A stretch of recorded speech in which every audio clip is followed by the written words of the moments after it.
what I saw on Saturday, now we've seen some good environments, but they've generally been like kind of like half games, right? Where we have two top 10 teams that are great teams going at it in front of an incredible environment. The stadium looked amazing. That's one of my favorite venues. I can't wait to get back there. Husky fans bring it all the time. That's one of the loudest stadiums in college football.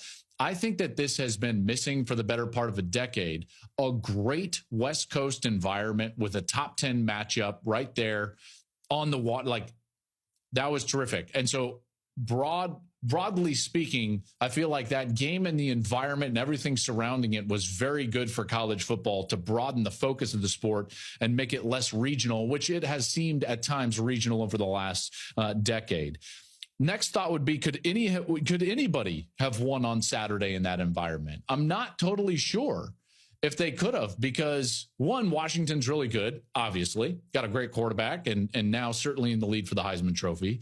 And then the noise and setting, I felt like was second to none. And there's not a lot of teams that can go in there and have success, or even have the success to the level that Oregon did, by the way, in that game. On the last series, after the fourth down stop and Washington goes back on the field, it's the biggest series of their year. What did Kalen DeBoer and Ryan Grubb do? Ryan Grubb's the offense coordinator, who, by the way, has a long history with Kalen DeBoer.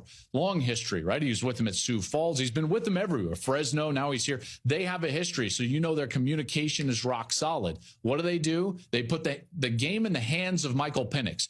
And you might be saying, like, well, of course they're going to. Yes, but it's more about even just the concepts that are called.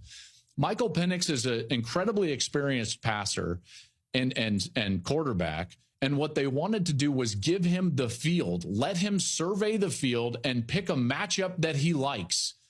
Get into a formation that puts stress on the defense so that maybe he can get a one-on-one.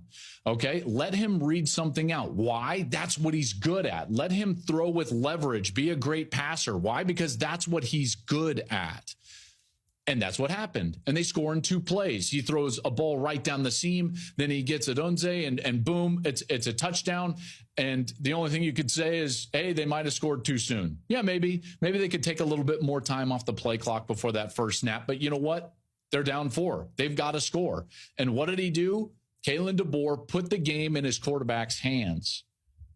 That's what you should do in those moments. Now, conversely, what did Oregon do in the biggest moments of the game? Whether it was the fourth down before the half or the fourth down at the end of the game, they did not do that.